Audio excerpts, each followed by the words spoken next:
Salut tout le monde. Bon bah cette année ça y est, j'ai encore récidivé. J'ai repris des poissons et j'ai remis le système aquaponique en marche. En fait, j'ai jamais arrêté de l'hiver pour préserver un maximum les bactéries. Donc voilà, j'ai fait un check-up complet cette année. J'ai vérifié mes tables à marée qui fonctionnent bien. J'ai vérifié toutes les fuites qu'il pouvait y avoir. On va revenir là-dessus au fur et à mesure. Donc là, c'est ma table à semis, hein, comme l'année dernière. J'ai déjà mis ma terre en pot pour qu'elle s'imbibe tranquillement d'eau. Je ferai sûrement mes premiers semis de tomates demain. Hein. On sera le 16 février. Ici, j'ai quelques plants de salade que j'ai achetés en magasin très récemment. Là au-dessus, donc ça c'est de la menthe. Et là, c'est de l'herbe, de la saleté. Pourquoi je laisse ça? Le problème, c'est que les poissons sont arrivés il y a une semaine. Et je les nourris peu, hein, ils sont encore petits. Mais pour bouffer tous les nitrates qu'il peut y avoir dans l'eau et que les poissons produisent, il faut quand même des plantes. Comme pour l'instant, on en est qu'à la période des semis et que j'ai pas beaucoup de plantes. Voilà, je laisse l'herbe, ça peut aider à épurer l'eau. Donc là plus bas, j'ai des salades qui sont dans un stade un peu plus avancé dans des radeaux. Ici j'ai une petite salade qui s'est ressemée tout seul, que j'ai récupéré en nettoyant les billes d'argile et qui apparemment a bien pris. J'ai fait ça en début de semaine dernière. De ce côté là, vous reconnaîtrez mes plantations de fraises, de fraisiers.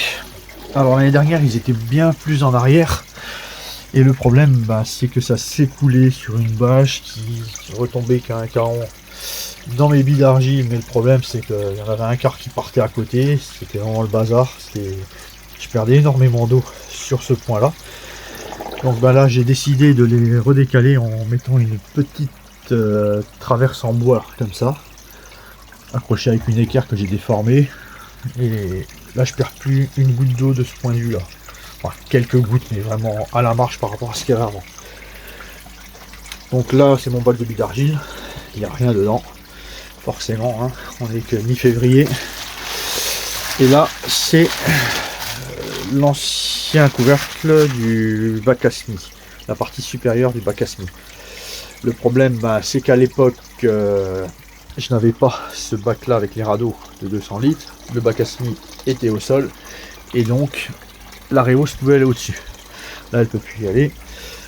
Bon, c'est pas grave, je mettrai mes semis, je creuserai un peu ici pour que avec l'effet marée les godets de semis soient bien humectés avec l'eau et ça me fera une table à semis ici. Ensuite ici on a toujours les Dutch buckets. Toujours pareil, hein, les poissons sont arrivés super tôt, on a eu des gelées à moins 10 encore il n'y a pas très longtemps, donc voilà, hein, laver des billes d'argile, je sais pas si vous êtes déjà amusé à faire ça, mais quand ils gèlent, déjà les tuyaux d'arrosage ils sont gelés, et les mains franchement elles aiment pas, hein. Moi j'ai les mains qui sont éclatées de partout, qui saignent de partout avec la flotte et le gel, c'est pas ouf. Donc là j'ai pris le parti de laisser comme ça. Peut-être si j'ai un peu de temps, je viderai les seaux un par un dans un autre seau, je nettoierai un peu les billes d'argile très régulièrement et je remettrai dedans. L'autre avantage, c'est que je vais préserver pas mal de bactéries. Et ça m'aidera à filtrer l'eau avec l'arrivée très tôt des poissons. Ensuite, ici, j'ai pas mal de salades. Hein, c'est de la laitue feuille de chêne ou de la laitue boule printanière. Donc qui supporte quand même bien les températures un peu fraîches en théorie. C'est pas qu'en théorie, hein, parce que ça fait depuis le début de la semaine que je les ai plantés. Et qu'on descend allègrement à 2 degrés ici. Vous verrez, vous constaterez. Hein. J'ai pas mis l'isolation cet hiver sur la Walipini parce que tout simplement j'avais rien à part le physalis qui a pris le gel et qui a crevé. Donc, mais bon, il va repartir. Hein. Il repart tout le temps. Et ça devient invasif ce truc, c'est un enfer. Donc voilà, j'ai checké toutes les fuites d'eau qu'il pouvait y avoir, parce que l'année dernière j'ai eu des gros soucis de fuite. J'ai changé ma pompe. Hein, l'année dernière, toutes mes trucs étaient morts suite à un problème de pompe qui avait disjoncté. aux 30 mA, et qui m'avait fait perdre quasiment tous mes poissons. L'année dernière aussi, c'était énormément de pertes d'eau en fuite, oui, mais pas tant que ça, puisque cet hiver ça a tourné, j'en ai pas mis plus que ça, quoi. C'était 25 à 30 litres d'eau tous les 3 semaines, disons. Donc là, les points de fuite, je les ai vus, je les ai réparés. Mais l'évapotranspiration aussi fait qu'il y a beaucoup d'eau qui part.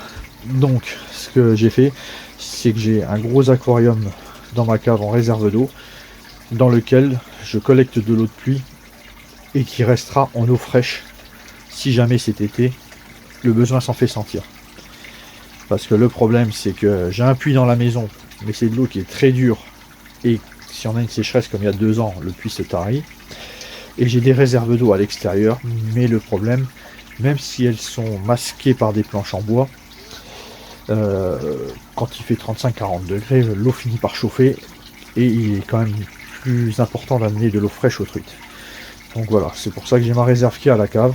Bien sûr, il y a l'eau du robinet, mais l'eau du robinet qui est chlorée pourrait détériorer mes bactéries, et ça serait la double peine pour les truites. Montée de la température, plus perte des bactéries qui dénitrifient l'eau. Donc voilà, j'ai préparé des stratégies pour éviter les problèmes cette année. Au niveau poisson, on les verra peut-être pas. Ah, si on les voit, mais... Donc dans ce bac là, j'ai une 50aine de truites et 2 silures albinos. C'est la petite nouveauté de cette année. Ah, l'effet marée qui se fait entendre. Ça c'est le bac à marée du bac de bidargie. Voilà. Donc je disais que j'avais 2 silures albinos, c'est la nouveauté de cette année. J'ai eu l'opportunité d'en choper, donc j'en ai pris. Certains potes pêcheurs m'ont dit ouh là là là, t'as mis des silures avec les truites, les silures ils vont grossir plus vite que les truites, ils vont bouffer toutes les truites. Moi ce que j'ai vu sur les réseaux sociaux, c'est que sur ce phénomène là, les silures avaient tendance à s'habituer à un type d'alimentation, c'est-à-dire là récupérer ce qu'il y a au fond et ce que les truites n'ont pas mangé, et ils restent chacun dans leur coin, et s'il y a suffisamment à manger, ils n'attaqueront pas les truites. Donc là je croise les doigts et j'espère que ça va fonctionner.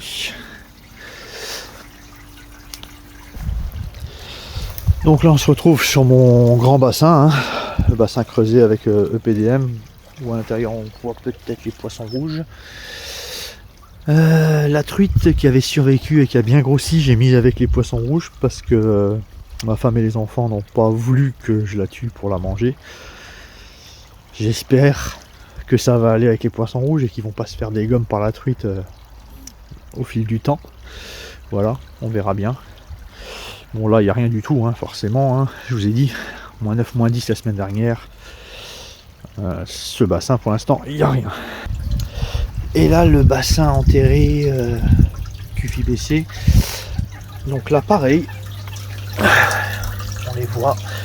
J'ai aussi 50 truites dans ce bassin et 2 silures albinos. Bon là les silures, je sais pas si j'ai bien fait de les foutre là-dedans parce que l'eau était vraiment froide, c'est un bassin extérieur, il ne bénéficie pas de